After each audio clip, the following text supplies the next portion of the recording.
Here we are, it's 2 o'clock. Welcome to the October Independent Living Village Council meeting. Boy, there's a lot that's been happening, and we're going to see what we can do to help ourselves understand that as we get into the heart of this meeting.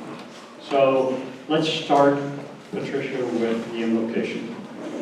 Our invocation today will be by Sandy Lizzett. Thank you. Sandy Lizzett, Area 4.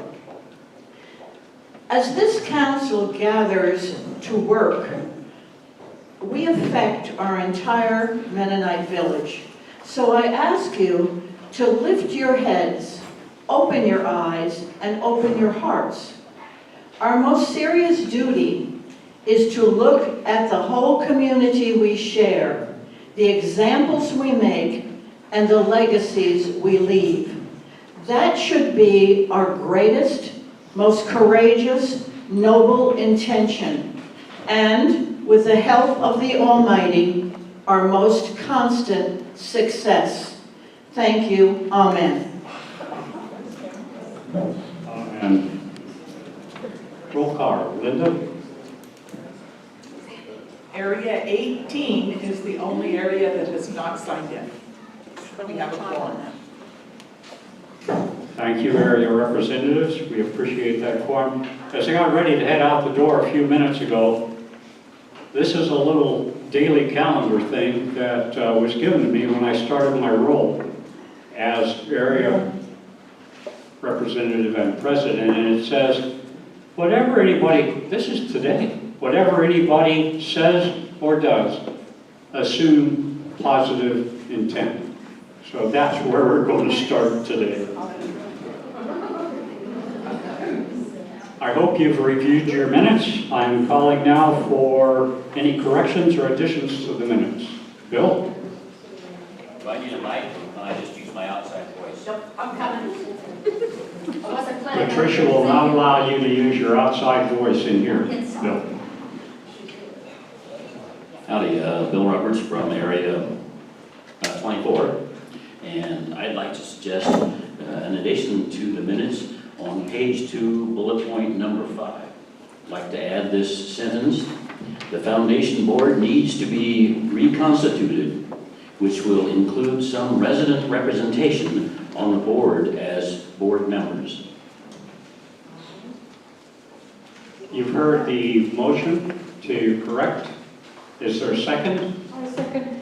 We have a second from Marianne Kirk. Would you like to repeat the motion, please, Bill, one more time before we ask for a vote? The foundation board needs to be reconstituted, which will include some resident representation on the board as board members. Thank you, Bill. Is there any discussion before we call for a vote?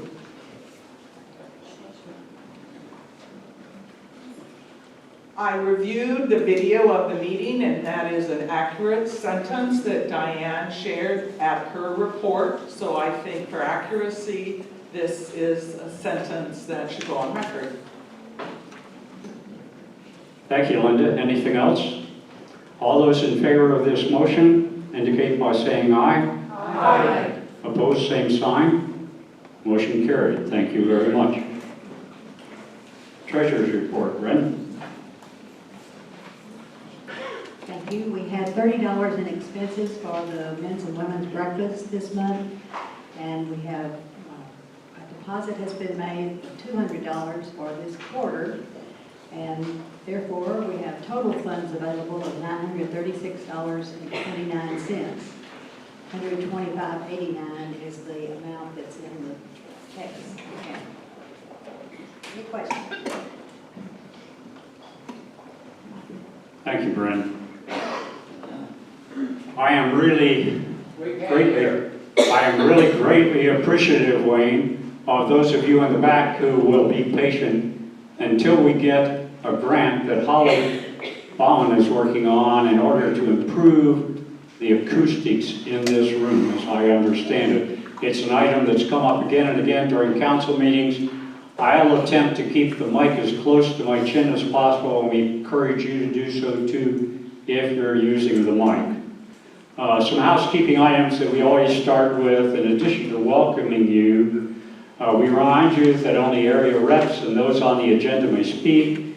Any resident may request to speak to Village Council by submitting a request to the Council President prior to the date of the agenda meeting, which is always the Wednesday before Council.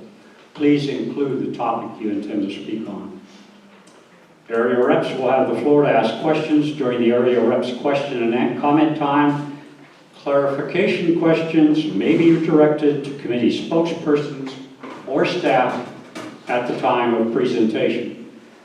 The rules of order specify a limit of one question for 1 minute or less in duration. Wait for the microphone, and when you speak, please hold the microphone close to your mouth and speak clearly. State your first and last name and the area you represent so your comments can be recorded in the minutes. If you wish to make a motion, you must write out your motion prior to stating it and give it to the secretary so it can be recorded correctly. Paper is available. Okay. If you will bear with me, I've been asked previously to read my reports in terms of, and instead of simply submitting them for the addendum to the minutes. So I'm going to let you, as quickly as I can, let you know about my Council President's report to the Board of September 24th. I can tell you that, and where is it? Where did I put it? That my thunder was stolen when I got to council, I got to the board meeting, and this front page article from the Albany Democrat Herald targeted or spoke to very enthusiastically the problem we're having with an invasion. I always thought they just arrived. I didn't know they invaded on our campus, and you'll be hearing more about that later. But that is the first piece of my report. A copy of the front page article regarding turkeys in the Democrat Herald last Thursday greeted board members on their arrival at the meeting that night. I stated I felt they had stolen my thunder and that I was amazed to discover that Patricia Hoppe, according to the article, is the president of the Village Council. Me too. As was explored in the article, the City Council will need to take action if ODFNW is to participate in some sort of intervention. Item 2, the Greystone Consultants did an in-person detailed follow-on report to the board on the heels of a presentation to the village residents that afternoon. The turnout of the village portion was robust, and a number of residents asked for specifics about several issues. The message was clearly heard, and I anticipate both administration and Greystone understand how important clear and timely communication will be to the success of the project. Next item, following the adjournment of the Mennonite Village Board meeting, a meeting of the Mennonite Village Foundation Board was convened. CEO Diane Hood spoke to efforts with the village attorney to explore and, where necessary, rectify unresolved issues as to the status and nature of the Foundation Board and, by extension, the Mennonite Village Board. It's anticipated the clarity will be forthcoming soon. Next bullet, presentation of the budget projections by CFO Cliff Mars, compliance reports by CCO Sarah Hobson, and administrative actions by Diane Hood rounded out the board meeting. Board membership for the coming year was also affirmed. And lastly, the board was informed of staff response to an active shooter situation that arose on Wednesday morning at the Mennonite home. Police were alerted and the situation was quickly resolved. Diane Hood spoke to the professionalism and process used to defuse the situation and to assure that occupants as well as staff were kept appraised and then debriefed afterwards. I applaud the staff at the Lakeside Center, where we were convened at the time, for their calm demeanor and professional conduct as well. It was a powerful reinforcement of the role and value of training and practice that permits execution under pressure of emergency response. Let's see, I got another report here somewhere. Okay, that was good. So we'll move on with the next item. Let's start with committee reports and security advisory team.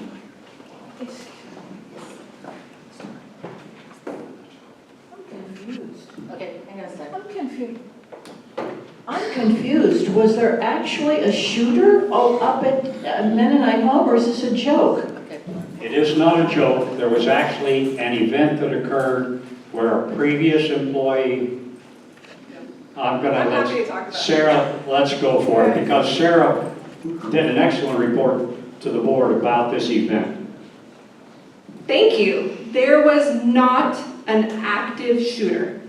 All right. So let's take a big old breath. You would have a lot more information if anybody was on this campus with a firearm doing anything like that. So, this is what happened. We had a former employee who was not happy about being a former employee. He was terminated that day, and he made unspecified threats. He didn't specify to where or to what he was going to do, but it was enough to alert us to go into our lockdown protocol. It's similar to an active shooter protocol. It's very, very much the same, where we go through an entire process of locking down the facilities. He did work at Mennonite Home, but he didn't specify where on campus he was going to go do something. So out of an abundance of caution and in working with the police, we locked down the entire campus to make sure the entire campus was safe. Mennonite Home went into a level 2 lockdown per police. And all that meant was that we had residents moving to their rooms and the floors were locked down as well as the doors. And then we cascaded across campus to be safe. He never entered campus, and police came immediately. They were here probably within a minute, minute and a half of our phone call.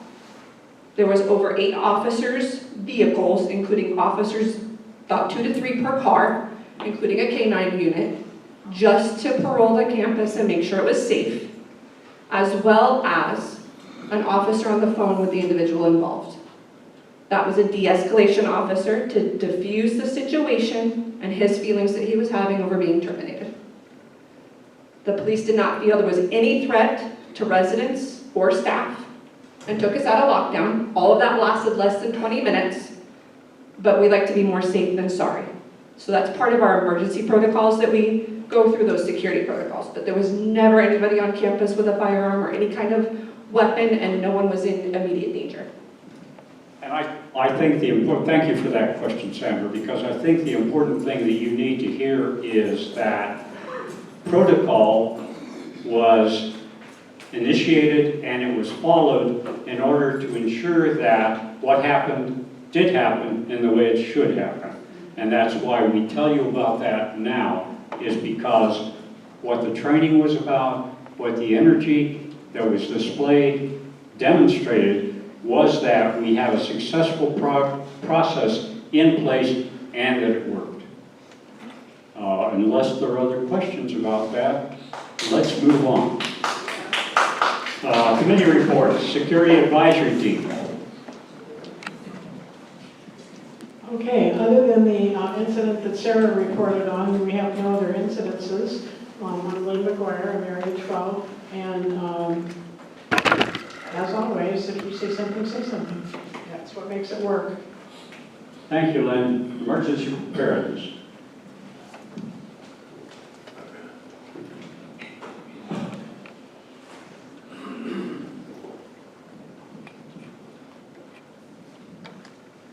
Mel Huffman, representing Area 25 in place of Debbie Weber.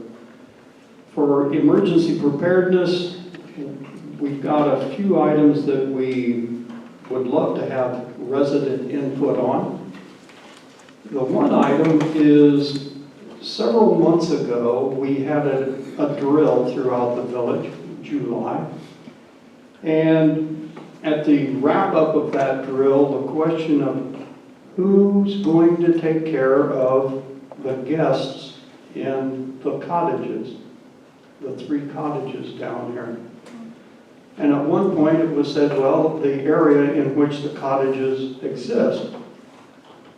And I've gotten, because I'm the chair of the Emergency Preparedness Committee, I've been contacted and said, no, that's not right, because that area has got enough responsibility for their own people, so who's going to be responsible for the guests? So there's some discussion on that, and I have to admit that because our primary focus is on independent living residents, that's what we were focused on. But some of the counter arguments is, what about the guests who are here for Mennonite Home, Quail Run, Lydia's House, etc.? Who's going to take care of those guests?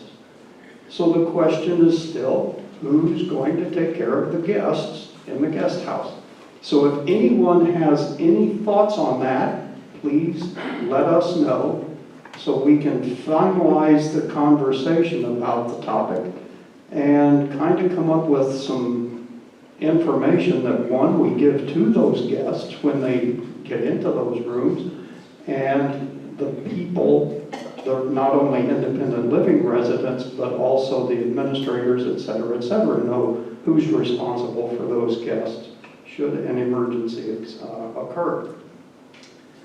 Next item is on October 17th. This is an international worldwide event that has been titled The Great Shakeout.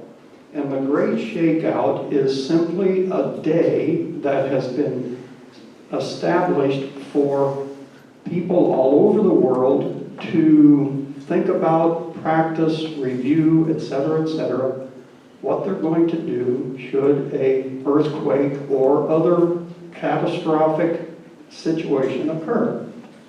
So what we're recommending is that on 17th of October, it occurs at 10:17 local time. And if you're thinking about, well, if you're in Japan, well, at 10:17 on the 17th of October in Japan, they participate in the Great Shakeout. Since we're in America, in the Pacific Northwest, at our 10:17 on 10:17, we review our information of our emergency preparedness, such as, do you have your red folder? Do you know where it is? Review what's inside the red folder. Also, I know in my heart, every resident in this village has a go bag. So you need to pull that go bag out, review what's inside of it, replace anything that is time critical, i.e. batteries. If you have emergency water in there, you need to check and make sure that it hasn't grown mold, and things like that. Check your first aid kit, and just talk to your neighbors about, if this happens, what are we going to do, etc., etc. Review that Map Your Neighborhood program. This is not, I repeat, this is not a village drill. It's simply a time and date where all of us can simply go and review what we should do during an emergency. Back here on the table, we have some emergency preparedness documentation, so please feel free to pick it up, take it, because I don't want to take it home again. And how many, by a show of hands, how many of you have watched the video program on 981, 1981, Senior Channel 4 this week? Shame, shame. It is Monday. It started yesterday. So the walkie-talkie training program number 4. This is how we are going to do emergency communications in the village. That video shows you how we're going to conduct emergency communications. at some point in time, I think probably next Monday or Tuesday, that video will be handed off to the administrator, Craig Spivey or Jennifer or somebody, to put it on the village resident webpage. So it'll be available for your viewing pleasure at any point in time, day or night. So it's airing again. It's airing this week, 1 o'clock, 4 o'clock, 7 o'clock on 1981, maybe 981, and Senior Channel 4. Thank you. I have a question. Yes. Do you have a list of responsibilities for the guest cottage residents? Okay, reverse question. What do you mean responsibilities? Well, you mentioned who's going to be responsible for the guests, so do you have a list of what those responsibilities might include? Well, what we were thinking was basically the Map Your Neighborhood program. So whoever is responsible for them, just fold them into the Map Your Neighborhood program. Are you okay? Do you have protective clothing? Do you need water? Do you need food? Do you need first aid? That kind of stuff. But the question is, if they're not independent living resident guests, who takes care of them?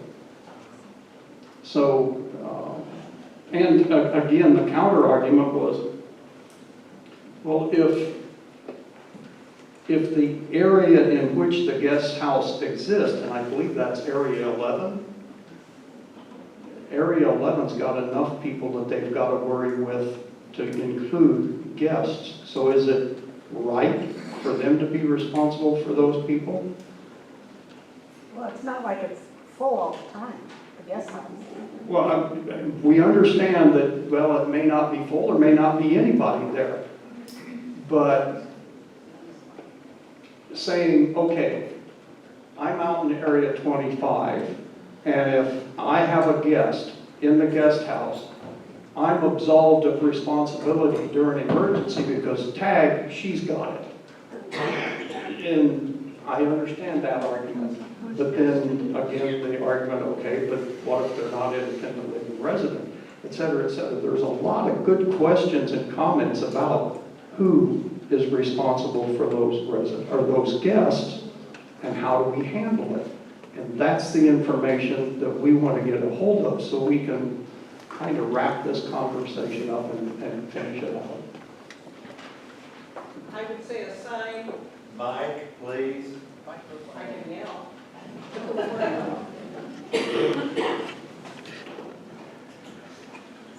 Sorry. That's what the council's for, Mel. A small sign, if there is a problem, give them the staff number that is responsible for renting it.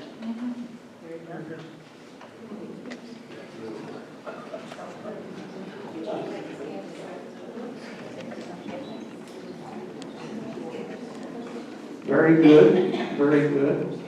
The counter argument is, staff's not here. It's ODART 30.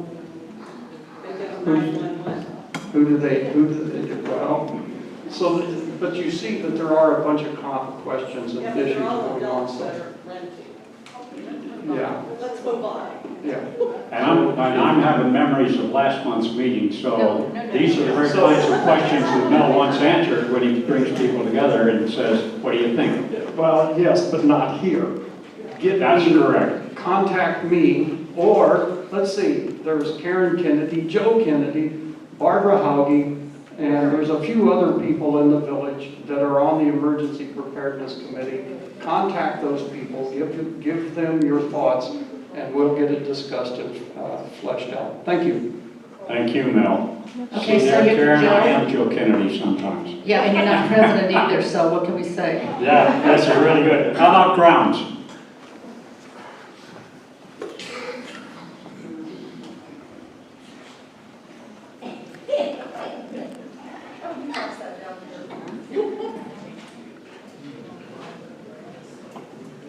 Barbara Hauge here, Area 26.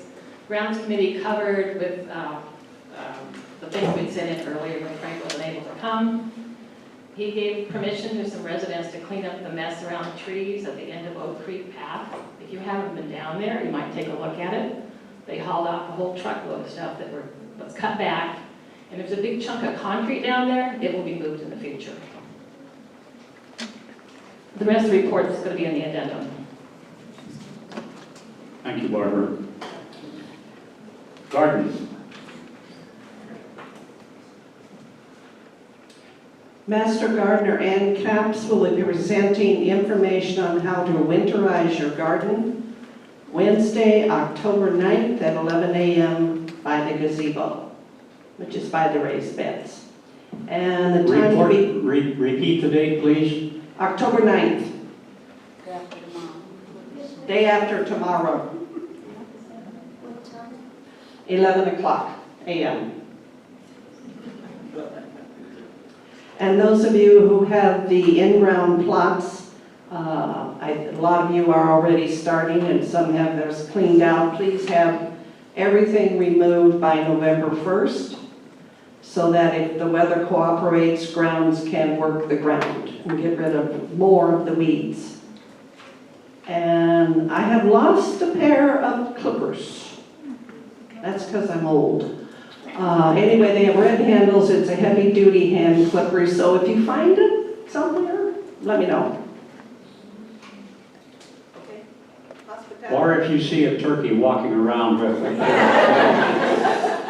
I tried to cut off turkey legs, but it didn't work. Hospitality. Okay, women's breakfast, October 17th at 9 a.m. in Ashwood 2 dining room. The speaker is Carol Davies from Community Outreach Assistance Team. Yeah, in Ashwood 2, our dining, well, the only dining room we have. And celebrate fall wearing fall colors. So see you there, bring a friend, bring a new resident. Thank you. And Patricia, do you have men's breakfast? So men's breakfast is this Thursday, the 10th. There's a change. Dennis Emerson will be presenting on the Air Force Presence at Air.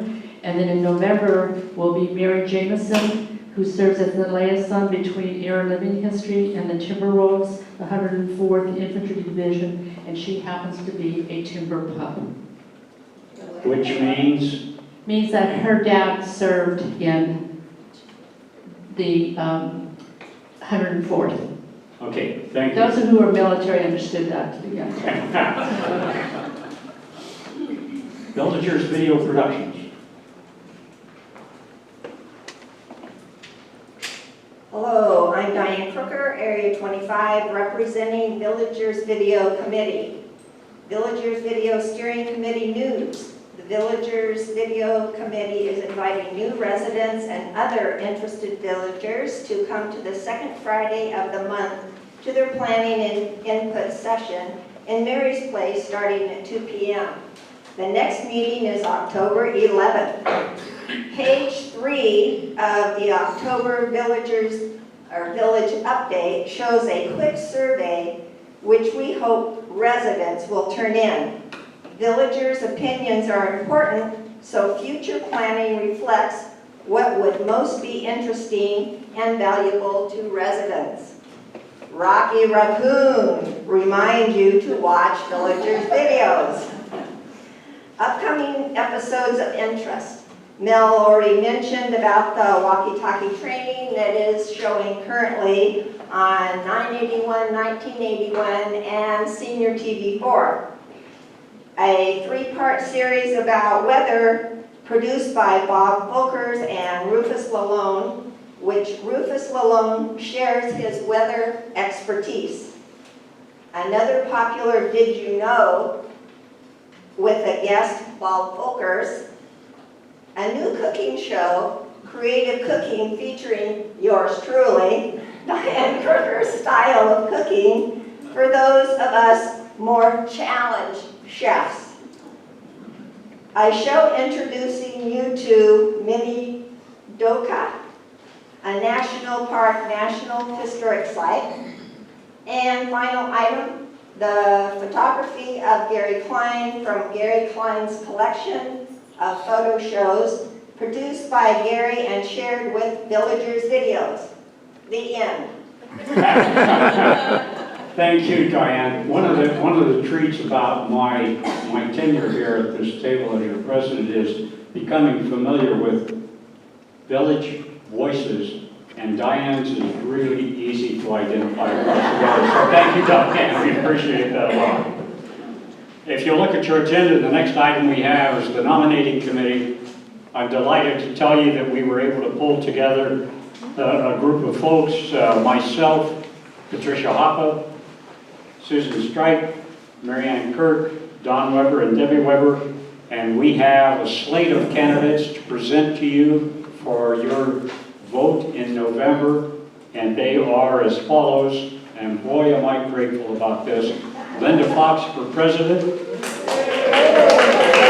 Linda, would you stand up? I'm going to ask these folks to stand if they're here, in case you can't identify them. Don, I'm sure Don is not here. Don Weber has agreed to stand as vice president. Secretary, Debbie Yoder. Debbie, are you here? I don't see you. There you are. Thank you, Debbie. Oh, boy. Well, now, who copied this for me on my copy? Peggy, thanks. I'll learn your name. I'll learn your voice as well. And last but not least, Susan Turpin for our treasurer. Susan, are you here? Thank you, Susan. This has been a wait. I've got resident rep to the board. The potential next president tells me, and that is Bill Roberts. Bill, if you identify yourself. Yes. And I really appreciate that, Bill. And also Patricia will be the alternative to rep to the board. And I can tell you after several months, this is a very important position. Any questions about that? We'll be electing officers at your next meeting. I also want to remind and encourage you that by November 4th, you need to have notified Jennifer of any potential area reps for next year's council. Any questions? And their alternates. And their alternates, thank you. Down there, yeah. Wayne? So that is also if the reps and alternates are going to be the same, we still need to notify you, is that correct? Yes. If it's not changing, that's fine. If it is, then please let us know. Okay. All of them. They're suggesting they need 100%. Oh, she wants everybody to say everyone for each area. So thank you. Thanks for that clarification, Sue. Appreciate it. Okay, Sarah, you're up. And I'll get this mic.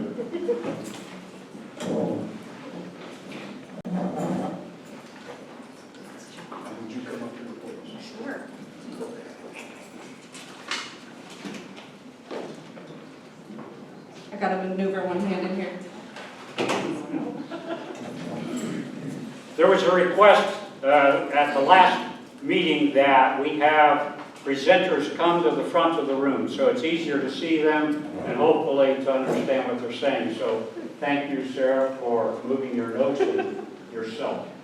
No problem. I'm gonna read Diane's report verbatim in front of me, and then I'll move on to the next thing. I just don't want to miss anything.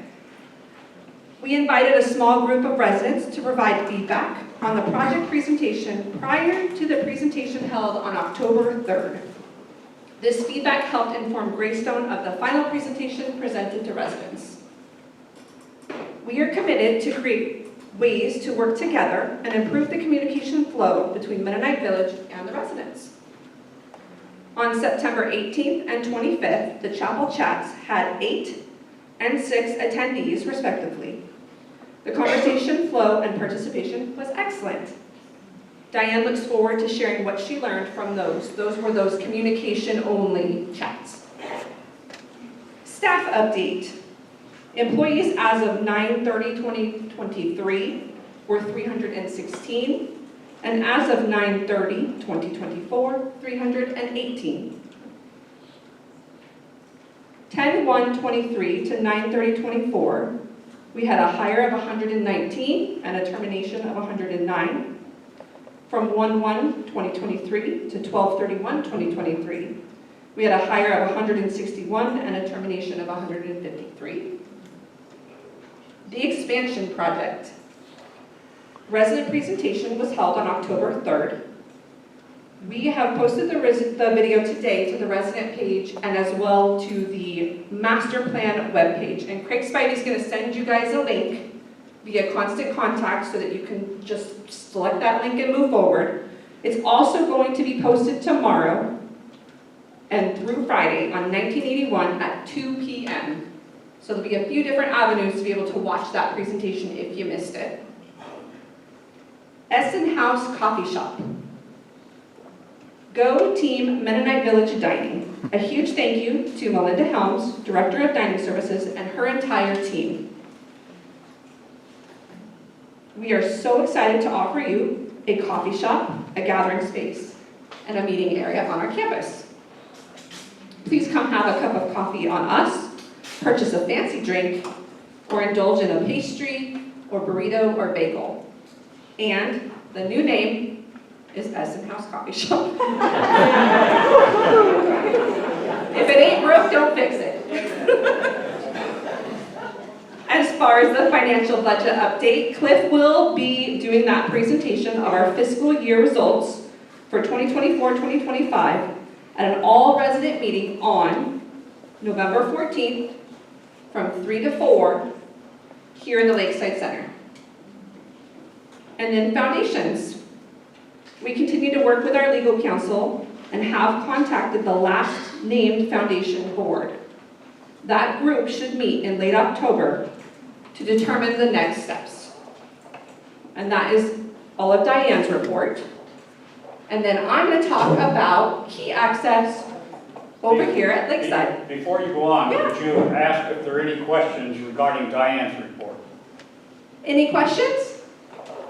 Not about the report. The report, who's going to take responsibility for ordering those terrible black non-elder chairs? They're portable. The ones in the coffee shop? Yes, they're terrible and dangerous. We're working on replacing them right now. I don't know who ordered them, but I will find out. But regardless, we know that they're uncomfortable, and we're starting to replace them with different chairs and tables. They don't have It's to just a work match. in process. Doesn't have to match, just so they're comfortable. We're good with not matching.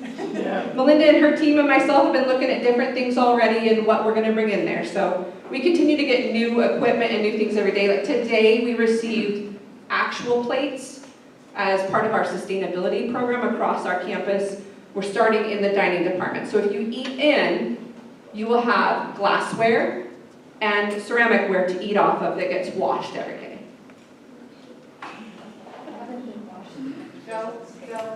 Right now it's been throwaway stuff, and now we're moving away from throwaway unless you take it with you.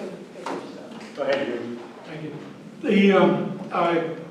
The meeting with Diane and the outside group, it raised some concerns, I think, that Joe mentioned about communication. And just to reinforce that, administration selecting a group of people they're comfortable with to give them feedback may not give you the variety of input that might be helpful.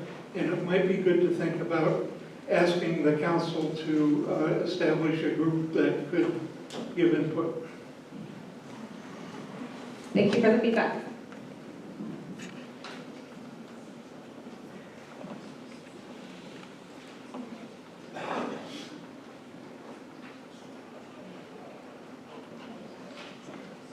After that one, Patricia, she's got one back here. Yeah, under this. that's all. Thank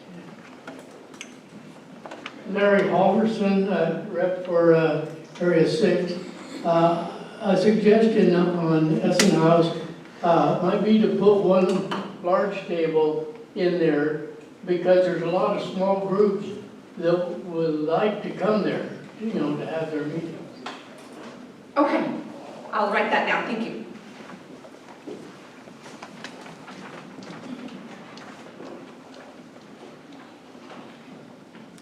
when you mentioned dining supplies, are you putting usable plates in the kitchen here for events? We will address that. I will find out what we're doing. Thank you. You want to talk about fobs now? I sure do. Let me write this down.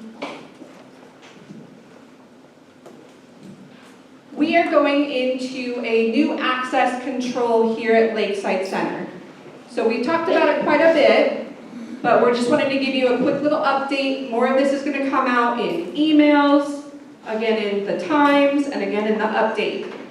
But we put a little snippet in the update, and I just wanted to touch base. November 11th is the day we go live over here to an access control. So no more keypad, access control. That means that you will use a key fob to be able to enter the doors in Lakeside Center, the pool, and the wellness center. So this helps with security. This helps with making sure that people who are supposed to be here are here. You all will receive what's called a key fob, kind of like what you use for your car, just a little smaller, not as bulky, that you can pick up at Independent Living's office the 4th through the 8th of November from 9 a.m. to 5 p.m. And again, you're going to get a lot of stuff coming to you about this as reminders because we're already a month away. Does this affect Mary's Place and the library? It will You want to eventually. repeat that? Does this affect Mary's Place in the library? Not yet. We're starting access control here to get used to it. And then Mary's Place is going to undergo a facelift. So that will get it as well. And this will go for staff and residents. Staff will get a key card like I have right here. Their key card that they already have, we'll let them access over here. And then you guys will receive a fob. It will be assigned directly to that resident. So if there's 2 people in a house, there's 2 fobs. 1 in a house, 1 fob, directly to your name. It's assigned directly to you. But the great thing about this is if you lose it, we can deactivate it immediately. If it's misplaced by any of us, we can deactivate immediately to ensure that we're secure. And that's been an issue across our campus, is the worry of security of this center. So this helps us make sure that the right people are coming in when they're supposed to. You guys can still access just the same as the times are as always. But all you do is just put your little fob up, and it lets you right in. How much does this cost? How much did it cost? I'll have to get the total cost. How big are the fobs going to be? I know you're saying the size of the one for your car. Mine is substantially bigger than my sister's. I see 2 fingers. About the side of a quarter. I do too. About how long? It's a little circle. So like a quarter on a little key ring. Okay, thank you. If you'll notice, Linda Pearson, Area 16. If you lose it, it'll cost you $10.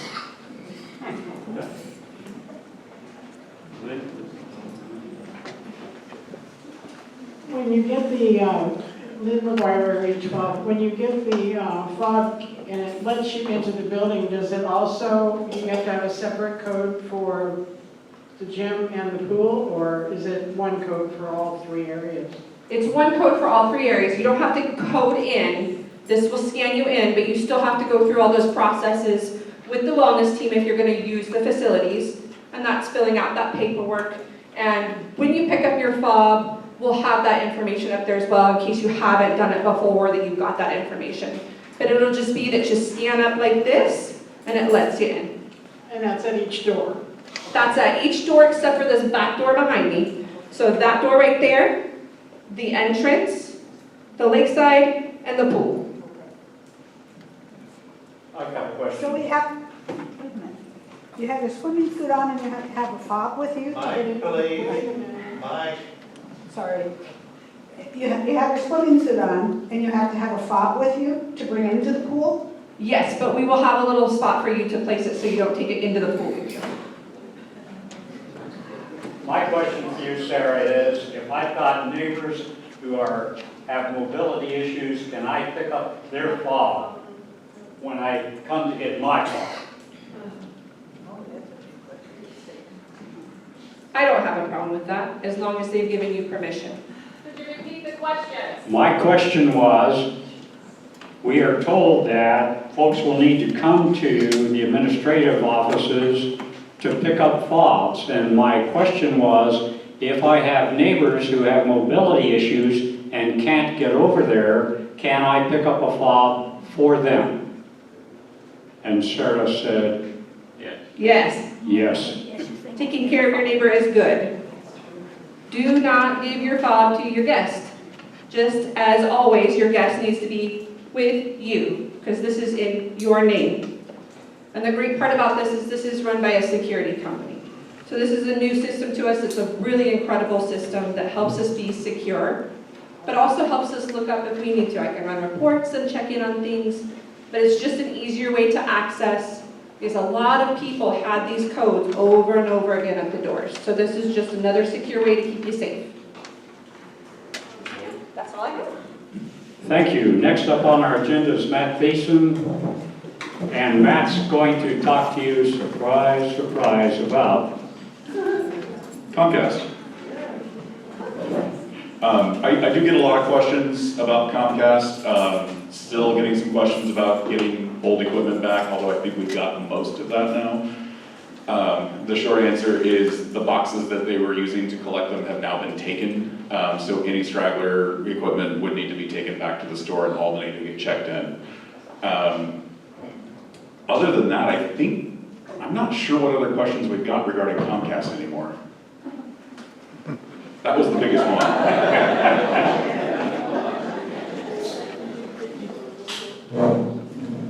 Virginia Constar, Area 5. I just took my modem back the other day. I was out of town. I was out of town when they processed my apartment. And I didn't know what equipment was. What I was supposed to take back. I didn't know I had anything that belonged to Comcast. So I went to the store and the fella showed me what I had, went home and took it back to the store. It's that white modem.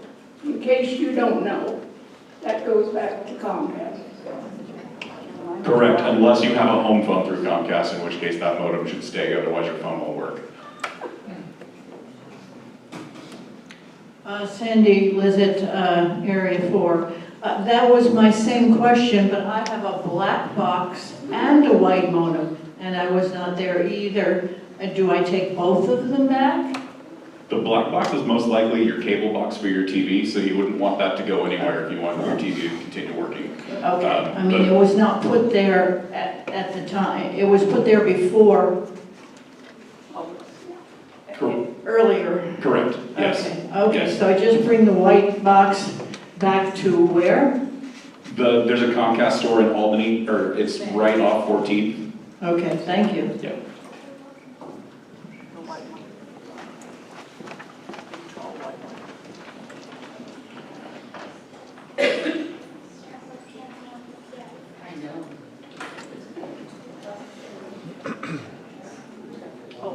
Next to where? Oh, okay. Hugh Walker, Area 26. How do we get our refund back from Comcast? Any billing questions would need to be directed directly to Comcast. We don't have access to your individual accounts for your billing. Have you tried to call Comcast? I have, and I completely understand where you're coming from. However, we don't have access to any billing information for any of the residents here. Can you get it rather than each of us calling? No. Actually, I can answer that. We addressed this last month. I do not have the number, but it is in the past minutes, and I'm sure Linda does have it, and you just call that number. You go ahead and I think it's option 2. We could probably put it back into this meeting, and you do bulk, and you talk to them, and they'll get your tickets set up, and they will give you your refund. We do have bulk services, hotlines for both cable and internet services that we can provide if nobody has it, so. But that's what you do when you call. You have to do the bulk. Again, can you call bulk services on our behalf? We cannot. There are regulations that prevent them from telling us anything regarding your account. Your internet service was under your name and it was billed directly to you, so they can't give us any information about it. Anybody else? Okay. Thanks, Matt. Do we have, we'll get you that phone number as soon as we go to the next item on our agenda, which is Craig Glasser. All right. Have a couple items. So we have broadleaf spraying happening this week. We had the spraying guys were out this morning doing some spraying. They could be here through Wednesday, depending on the weather. If the wind honestly starts kind of picking up in the mornings, they may get delayed. But they should be here wrapping up probably tomorrow, but could be through Wednesday. So they'll be here, and they'll put little signs out on the yards just to make sure residents understand that yard was treated, just so you're aware of that. All right, second thing I have is we have a plan for a dog parks. We are going to be installing 2 different dog parks on campus, and this really is taking advantage of current fences that are on our campus. We already have currently 2 sides of a fence already installed, and so we're just going to complete the square in 2 different areas, and we're going to have a couple different dog park options. So the first one is actually going to be across the lake over here. There's a small little grassy patch over there, and we're going to fence that area in for dogs. And then the second one is over by Quail Run, between Quail Run and Columbus, that grassy field out between there. We're gonna fence off a small little section there. What I'm asking is, we are going to have, if you're interested in that dog park, if you would like to give input on, the dog park and have questions or concerns, or just want to give input, we're gonna hold a small meeting. If you could let your residents know that want to participate, to let Sue Curry know that you're interested by October 18th. That's a Friday. And then the following week, we plan to hold a meeting just with a small group of residents just to get last little input, and then we're off to the races. I hope to have this installed in the next month to 2 months. So we're gonna get that going. Location for that meeting? Not sure where the meeting is. That's why you need to contact Sue, and then we'll get a hold of you when that's going to happen. So wanted to get that going, but yeah, I'm excited. There's been lots and lots of talk about the dog park, lots of input, lots of conversation. So we're moving forward, and we're going to get this done. We have a couple announcements and just kind of follow-up items that I wanted to just touch on briefly. So there's going to be some work here behind Davidson and Irvine Street. I think some equipment may have came in this afternoon or early this morning. What we're doing is we're installing a drain line behind the houses behind Irvine and Davidson. Behind those backyards gets pretty swampy, so we're going to be installing a drain line and hopefully improving some of the swampiness in that backyard. We also are looking at behind Davidson, up against where the sixplexes are. We're investigating a current drain line that's installed there. We have some investigation going on, just confirming that drain line is working and making sure it's draining correctly. So still working on it, but we'll let you know when we get kind of an update on that. Last month, we had request for reflectors to be installed on the gators and trailers around campus on our grounds crew. So we have installed some reflective tape on all of our gators and some of our trailers. So if there's a grounds vehicle, it's a gator, a trailer, we should have reflective tape on there. So that'll help make sure that residents can see them, especially it's getting darker sooner and darker earlier, and so that'll help kind of with visibility. We are also, I think there was a request last month, and if it's not already done, it's planned to get done. The shuffleboard is going to get repainted, so that is in process. We're just waiting to get that done if it hasn't been done already.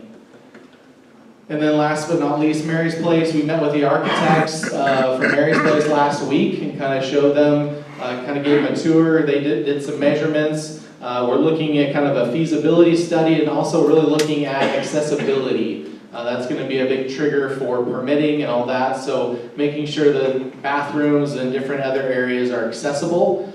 So working through the architects with that, but looking forward to this next month, really kind of looking at what we can do, making sure that our plans can work. We're not 100% yet, but we're hopeful, and then we're going to be off to the races with a project. So a couple of little updates for you on that. That's all I've got, unless there's questions, which there always is.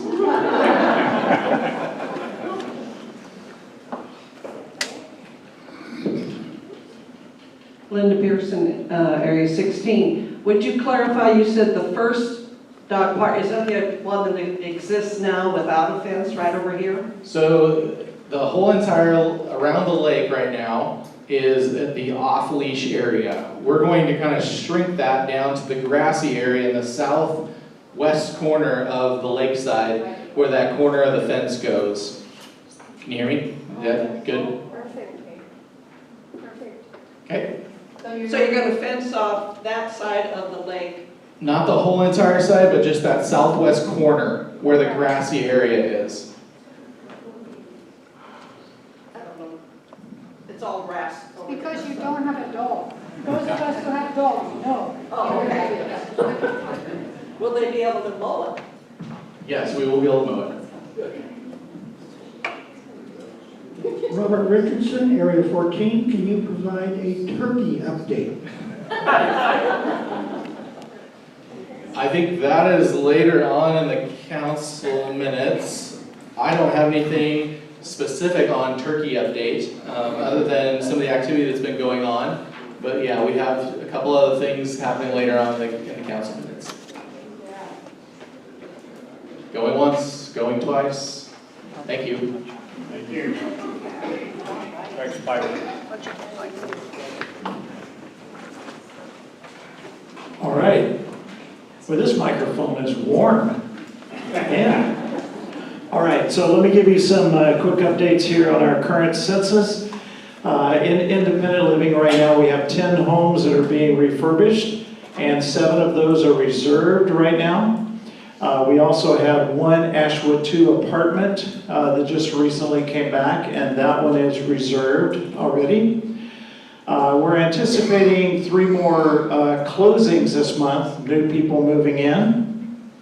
So year to date, we've had 28 move-ins. That's representing 48 new residents. So it's been, this is a little bit above our average over the last 5 years.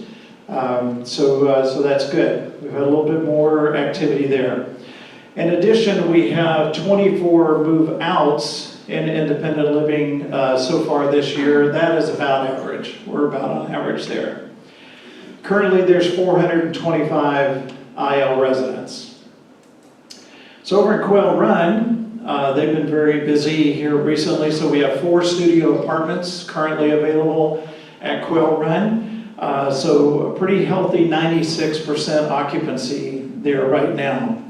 I just saw some national statistics for assisted living. Nationally, occupancy is around 87%. So that's good. Quail Run has been up there. Mennonite Home, as of today, we have 38 residents over there, so there's 2 beds available. And in Lydia's house, we're down to 22 residents, so we have 6 available beds in Lydia's house right now.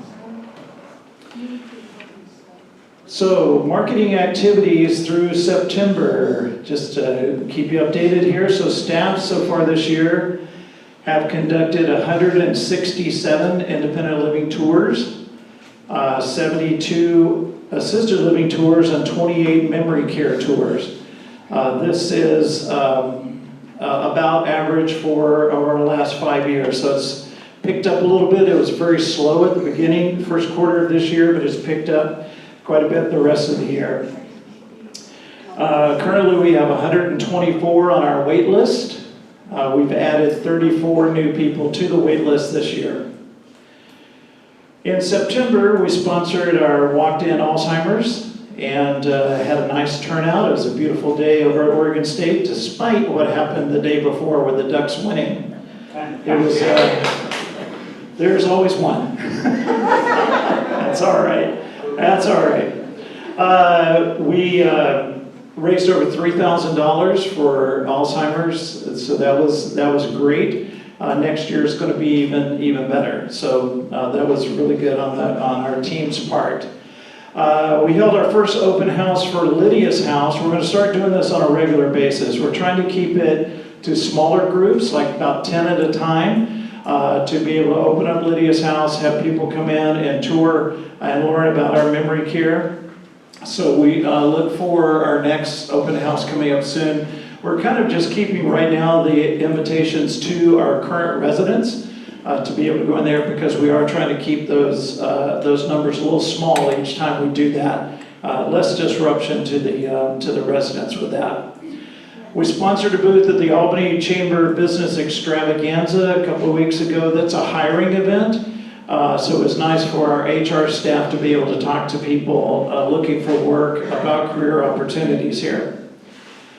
Upcoming, marked down November 1st, here is our annual holiday market. We have over 30 vendors signed up. Last year I think we had around 20, so we've got a good group. 3 Potato More is going to be here. And so that's always a fun event, our annual holiday market. So that's November 1st from 9 to 3. So you'll be here to see a little bit more about that. Okay, so that is it for me. Questions for Craig? Hugh. Of course, again. That's all right. Hugh Walkup, area 26.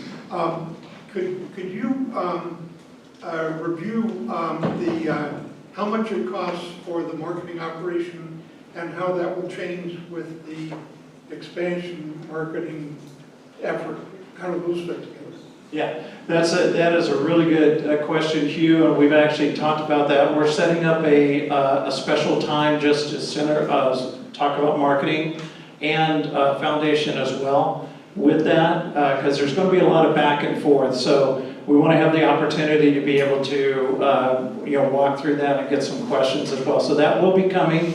I think, what are we calling that? Leadership, Sarah, I'm looking at you. Leadership Connections. Yeah, Leadership Connections are going to be coming up, and this one is in February. So we'll be talking about all of that. If you have individual questions before then, more than happy to meet with you and chat about that. Okay, yeah. Oh, Linda. Quick question, Craig. Yes. Hannah Bolton in your staff has given good presentations to the women's breakfast about the transition, thinking of transitioning from independent living to Quail Run. Yes. And we were asking for written documents that would help us with knowledge. So has she completed that? Is that available to us? She has, and it's part of the packets that we hand out now when we go around. But if you would like those posted somewhere, I'll be happy to do that as well, because they are part of the packets as people are asking about that transition period. But we can definitely do that. Yes, we want access and independent living for that information. Sure, absolutely. Good question. All right, I'll give you the hot mic back. Thank you. I just held up this Leadership Connection for 2025. If you haven't seen it, make sure you find out where you can get it. Each month we've identified there have been identified specific activities that you can ask about and get feedback on for each of the months. And as Craig has just said, marketing is going to be featured in February. So if you haven't seen this, make sure you find out where it's at. Sue, I think you're up next.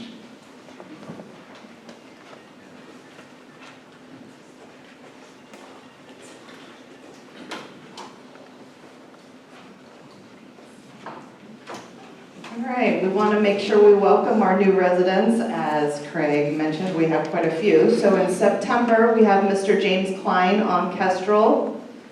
We have Franzi Thompson on Foxglove Loop. And we have Jean and Susan Beauchart on Becker Circle. So welcome to all of you to Mennonite Village. Wellness Center would like me to announce some winners. Winner chicken dinner of the Active Aging Fair drawing last Friday. So I'm going to go through a whole list of resident names. And you can come pick up your gift Wednesday at the Wellness Center anytime between 11 and 3:30. And we'll have all of this in the minutes. Irv Ladd, Dorothy Lewis, Sue Kamek, Bill Roberts, Donna Springer, Lou Turk, Carol Smedberg, Jan Jones, Pat Hollenbeck, Linda Fox, Dixie Schultz, Marlette Miller, and Nancy Carlson. So congratulations to all of you who have won some sort of a prize from the Wellness Center. Thank you for attending the Active Aging Fair last Friday. Follow-up from last month's council meeting about the Activated Insight, formerly Pinnacle Quality Insight. We'll write the number down, but it'll be in the minutes as well, and the flyers are still up around campus. 877-959-9712. So they are not set up for you to call them to ask to participate in the survey, but they will call you, and we submit your information to them, and they rotate through our directory throughout the year. So in June of this year, we had 21 residents participate. July, we had 28. August, we had 28. And September, we had 14 residents who chose to participate.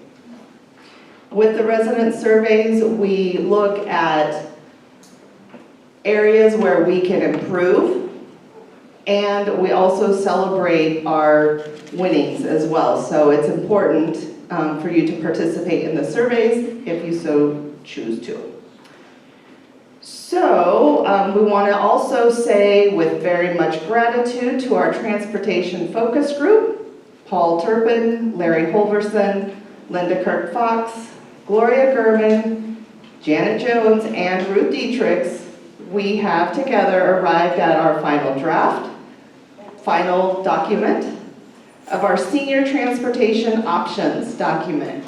We've provided one for you here today to council members. This document will show you several options of free, planned and scheduled transportation. Our plan is to have copies available to each and every resident who chooses to have one in several locations on campus, such as Lakeside Center, Ashwood Court, in your library, and as well on the resident page. This document will be very useful to staff as well, who help residents to arrange for the transportation needs who live at their care areas. So tomorrow I will be sharing this document with the leadership team. So all of our leaders were aware of it. They'll have their own copies, and they will be able to share with their staff. Plus, I plan on visiting a few different key staff who work directly with their residents in the care areas, making sure that they have a copy in their hand, and to offer time to answer any questions if they have anything. So please take that document to your area meetings, talk about it, see if there's any questions. We did a little preview with some residents and different staff and tried to flush out any uncertainties or any difficulty in reading the document, but the team, the focus team, did such a great job that there was very few suggestions. So thank you to the Transportation Focus Group for getting one of 2 projects marked off. The second project is our bus, our Mennonite Village bus special trips per request, and that is close to being finalized. Sue? Yes, sir. Clarification. Bill Roberts, Area 24. Clarification on the transportation information.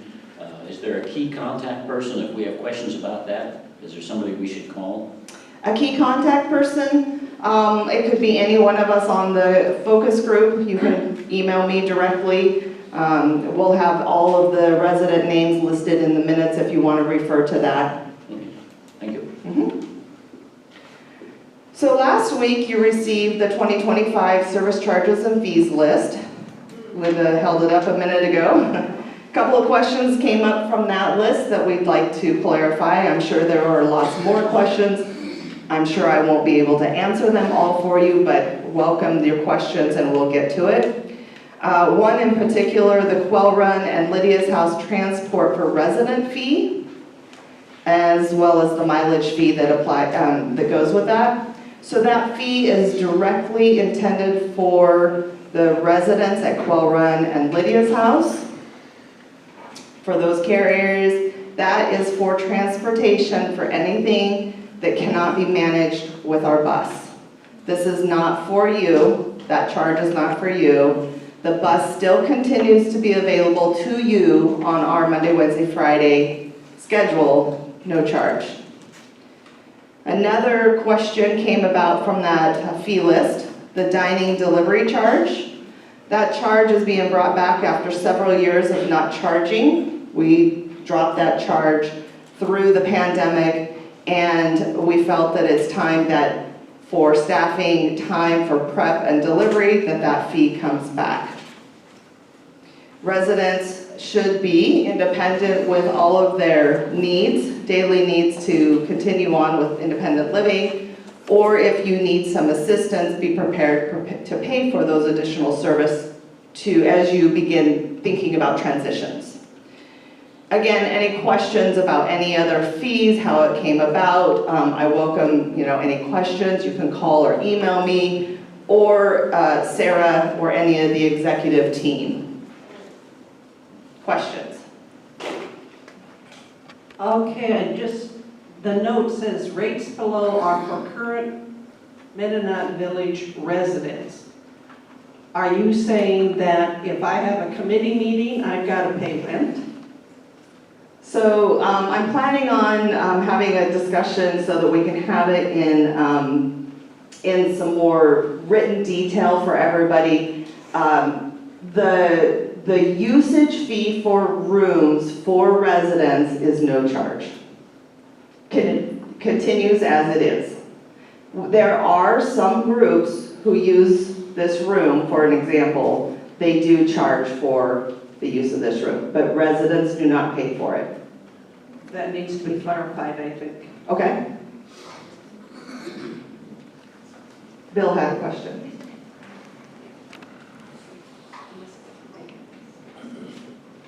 So clarification on that statement that I just made.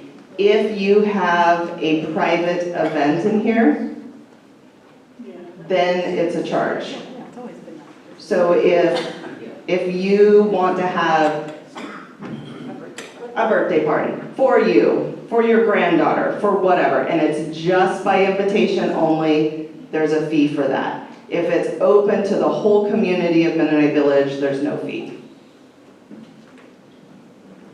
Bill Roberts, Area 24. There's a fee of $52 for maintenance and ground services. How will folks know when they're requesting those things, whether they're going to have to pay for that service or not? So if you have something going on, you should put in a work order. And the staff will come out to your house, look at that, see what's going on. If it's something that we would charge for that above and beyond your normal service, then that should be a discussion, a conversation, and you should know about that ahead of time. Before the service is ever done, you would give approval for that charge. Then going back to the $5 fee for delivery, so if I'm in independent living and I'm not able to get down and pick up my meals, I'm going to pay $5 each time I request the meals be delivered to me? Yes. If I'm in independent living? Yes.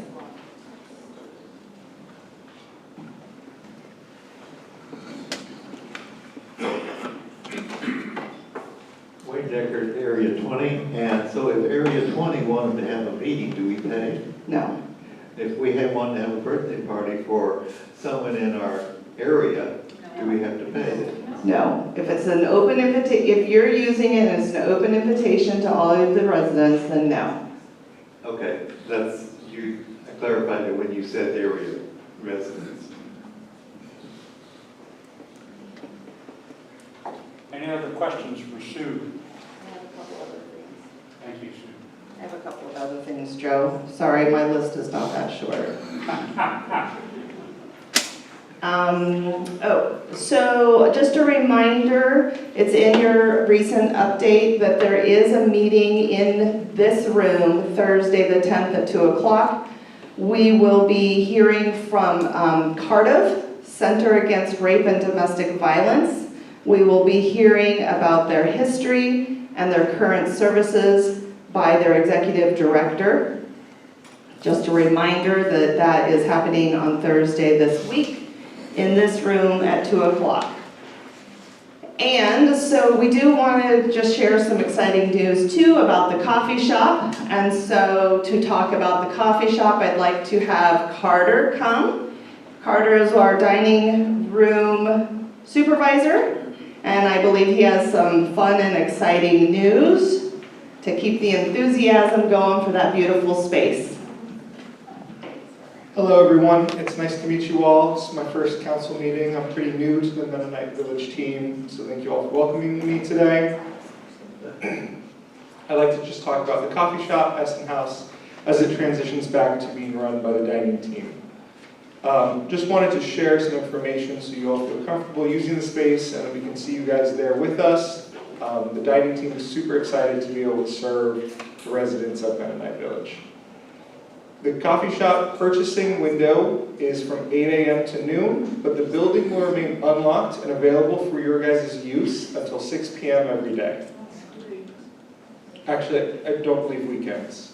The coffee shop is not open on weekends. I don't know if the location's unlocked, but at least on weekdays, the location is unlocked until 6 o'clock. For our menu, we are going to come up with an online menu as well, so we can distribute that to you folks, so you can see what we have if you can't necessarily make it all the way out to Essen House. To share some of the exciting things that we have, the free drip coffee, so just the pour-over coffee is available campus-wide. That includes Essen House, Hoyle Run, in home, even at these meetings, we do have the free coffee for you folks. If you would like something fancier, foo-foo coffee I've heard it called, we have an espresso machine, and we have many milk alternatives and options. We have whole milk, 2%, coconut, oat, almond, etc. We have hopefully everything anyone could want. We really want you guys to be able to enjoy the service and get what you desire. Additionally, we're offering smoothies. There are sweet smoothies as well as healthy alternatives, so we can mix in spinach and protein powders, so you can get a recovery smoothie or something to help you get you through your day. We also will be offering Italian sodas and energy drinks. Might be less popular with you folks. However, the employees are definitely enjoying those energy drinks to make it through some night shifts. So, Ash 2 does not offer breakfast in a breakfast window, so we thought that we could start to offer some breakfast options at the coffee shop. Currently, we are offering bagels, toast, and a breakfast burrito, and then we also have some specials going around. So on Mondays, we're offering cinnamon rolls, and on Fridays, we're going to start offering biscuits and gravy. Biscuits and gravy is super popular with the staff and the assisted living, so I'm hoping you folks enjoy it as well. Currently, we can charge to your Mennonite Village accounts. Starting next week, we should also be able to charge credit cards and debit cards. I believe that's all of the info I have, unless anyone has questions about specific flavors or anything else offered in the coffee shop. Big round of applause. That's a perfect lead-in for what I'd like to say next, which is that you have a really diligent staff here who really listens, even though you think they're tone deaf sometimes. And if I'm not incorrect, I believe that I recently saw that Sue Curry has been working for the village for 23 years. And Sue is such an advocate for us. I'd like you to give Sue a hand.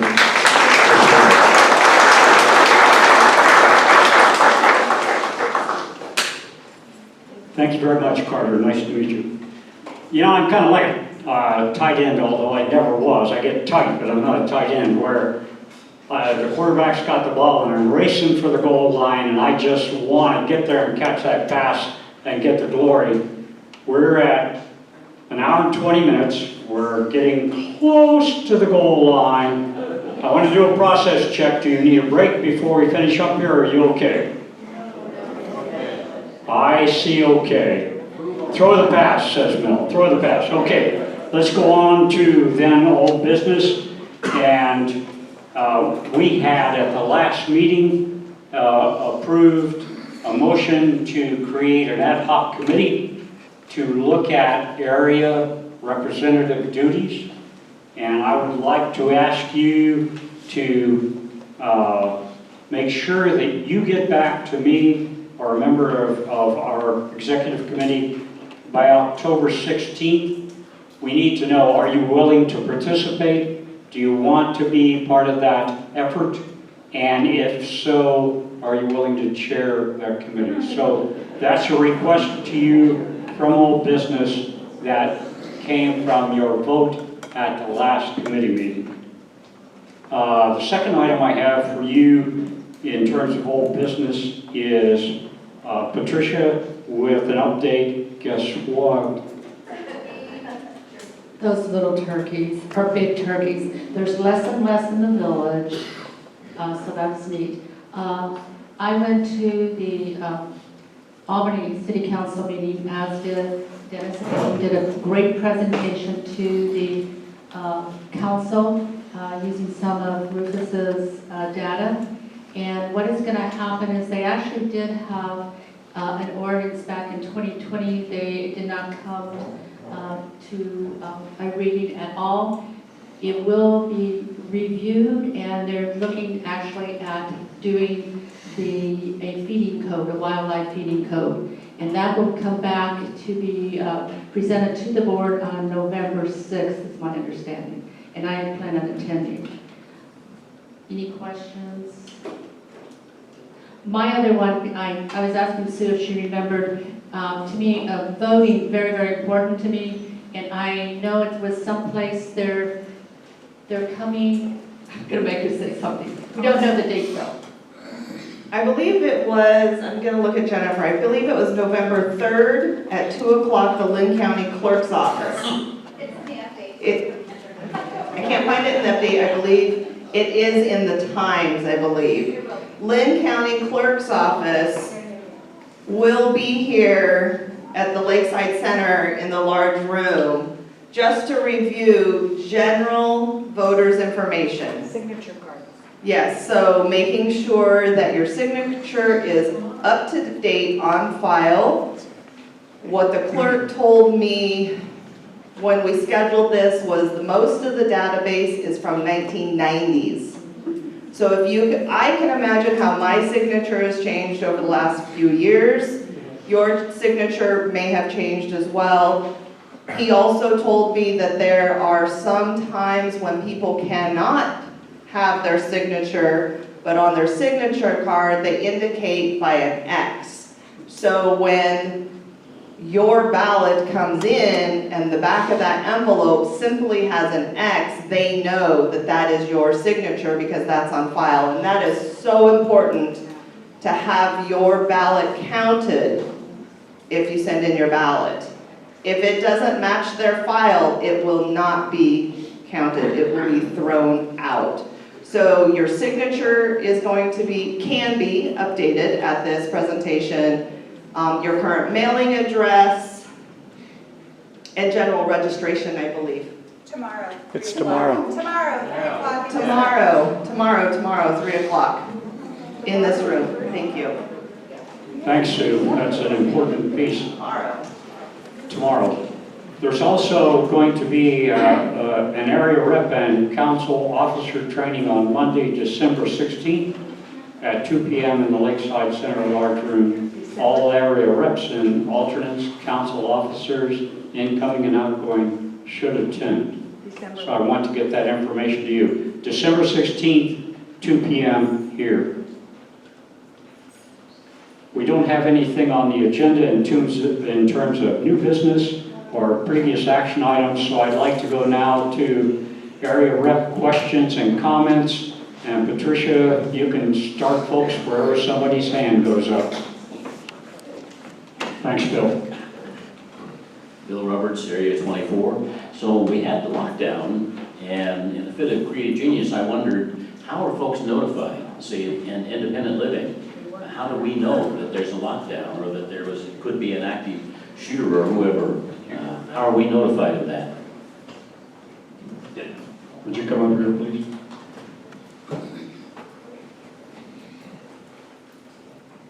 So as of right now, we use Constant Contact, which that has its limitations, we understand that. Mass communication is something that we have got to get figured out because in an instance like this, it's incredibly important to get people aware of what's going on right away. So there is features in Constant Contact if you have a cell phone, but we have to create a list for that and make sure everybody has everybody's on that list. So more work to come. Whenever we have an incident, we try to debrief, and that's one of the action items with a debrief. So that's on our target. We're working forward. Thanks, Craig. Next question from area reps. Wayne Deckard, Area 20. I'd like to read this statement. When I first heard that the ground crew were benefiting from my trash, I was happy. Okay. Can you hear me now? Okay. When I first heard that the ground crew were benefiting from my trash, I was happy to hear it. But now you say that it was a tip. First of all, I find your words insulting. I do not give trash as a tip. When I go to a restaurant, I do not bring my trash to give as a tip. My trash that I put out is not a tip. And I find it insulting that management thinks that I would even consider my trash to be a tip. Because this is how management thinks, I would like for management to inform all the residents of the village when and where you will be going out to eat at a restaurant. Because I want to be nowhere near you when you leave your trash on the table for the tip. And I'm sure that no other resident would want to be near you at that time. Thank you, Wayne. Oh, Mary Ann.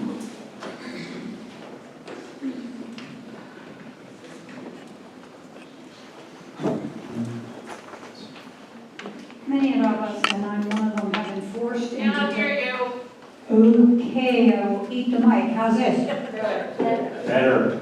Many of us, and I'm one of them, have been forced into technology. Screaming and kicking. Yeah, screaming and kicking. But many of us do understand a few things about technology, and I'm wondering if it's time to volunteer to have our update, our minutes, and our committee reports sent to us by email. We figured in Area 11 alone, we would save 1,562 pages a year without any extras. And if that, so could we volunteer and get on a list to have all of our information, not paper, but coming through email? I learned to use email. I'm so Thank you, Mary Ann. What if our printers don't work? The problem with that is I have two. Identify yourself, Oh, please. sorry. Evelyn Danger, alternate today for Area 19. Hello? I'm using the mic now. I have two people in our area that do not have email. We have them too. Yeah, so I like your idea, but we also need to take into account, I have a 95-year-old little man that ain't happening. I'm saying if we volunteer, can we get on the list? Right, okay. Just notification that some people don't have it. Who's next?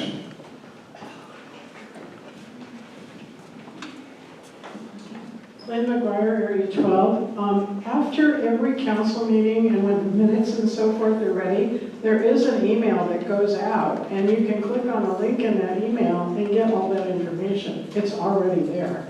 But the paper still costs. You go pick it up, yes. I'm saying save the paper. I know what you're saying, but it's already there. You don't need to make a new list of emails. Linda. I believe when they sort the updates, they have a number for your number of copies for your area. You could decrease that.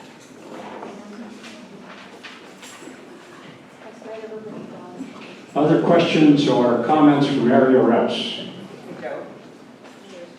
Just a second. So in a response to that, we do have some areas that have requested less paper copies than what their area has per households. So if your area would like to have less printed copies, hallelujah, I'm on board for that. Just let Jennifer know how many printed copies you would like to have.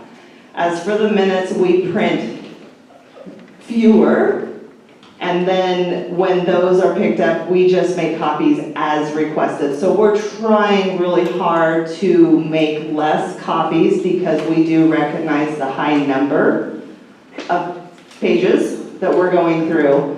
If you can get your area residents on board with viewing it online or via email, that would be excellent. Okay, thank you for that. We appreciate it. Go ahead. Would anybody like to talk about turkeys? At the September 25th, 2024 Albany City Council meeting. Identify yourself. Dennis Abeen, alternate for Area 21. Thank you, Dennis. At the September 25th, 2024 Albany City Council meeting, a presentation was given regarding the invading wild turkey population at the Mennonite Village. The information included the fact that turkey scat can carry chlamydia psittaci, which can be fatal to dogs. Transmission can be airborne from dried scat via dust created by lawn mowing in dry periods. Turkeys can also carry avian flu, which was present in the Willamette Valley last year, which is shed at high levels through all respiratory, secretions, saliva, and feces. So what are the possible solutions? ODFW refuses to trap any turkeys in a town that doesn't have a no feeding wild turkeys ordinance in place. And even then, their budget limits them tremendously from ever getting involved. Because of the presence of avian flu in the valley, they will not transplant birds. In other words, we cannot rely on ODFW for help. The presentation at the City Council was to share the need to create a no feeding wild turkeys ordinance because there are still some village residents feeding them. In other local towns with such an ordinance, the daily fine for feeding turkeys ranges as high as $750 a day. City Ordinance 7.16.030, Section 2 states, quote, "No person other than an authorized peace officer shall discharge any air gun or crossbow or bow and arrow except with the permission of the affected property owner or other person lawfully in control of the property. No projectiles so discharged may leave the property upon which permission was discharge was granted. The village administration would have to determine what and where the affected property is and grant permission to hunt. So what do we do with this information? I, Dennis Abian, have been an archery hunter since 1993, turkey hunting for over 20 years, and I'm a graduate of the Oregon Department of Fish and Wildlife's Master Hunter Program, which educates and qualifies hunters on weapon safety and hunting regulations. I'm also the originator of the security advisory team here in the village, and I'm deeply invested in keeping village grounds safe for all of us. I suggest restricting archery hunting to the south side of Oak Creek unless otherwise specified by and accompanied by a village administration representative, but never close to residents. Archery shots for turkeys are generally limited to 20 yards or less. The power lines have just been cleared of brush and now make an easy travel path for turkeys, which might make it a possible harvesting area. No shooting towards the creek would be allowed. A new beardless turkey regulation is available next month that allows a hunter to harvest 9 hens along with 2 regular season tags. Each hunter can harvest 11 hens between now and February 28th for a total cost to the hunter of $106. Taking 11 hens from the turkey population alone can reduce the following year's turkey numbers by approximately 60 to 90 birds. The time to act is now. Hunting season is upon us. For many people unfamiliar with archery hunting techniques and limitations, this might seem a dangerous choice, but for someone who is qualified and experienced, the safety issues are easily controlled, much more so than elderly residents trying to continually haze turkeys with a garden hose. If anyone has any questions about the true dangers of the presence that turkeys represent here in the village, please feel free to contact Rufus Lalone, David Winstrom, or myself. As village residents, we're asking the administration to look to other local towns who have addressed the turkey problem in the past and recognize that the Albany City Ordinance that allows for archery hunting in the city limits was put in place for situations just like this. Due to the possible presence of avian flu and chlamydia psittaci, the presence of turkey scat presents a huge potential risk to the grounds crew who mow the lawn regularly. We are also deeply concerned for the health and safety of not only pets, those residents in wheelchairs and walkers who try to avoid the messes on walkways, bicyclists who try to navigate safely through the flocks on roadways, and also for all residents in general. Thank you.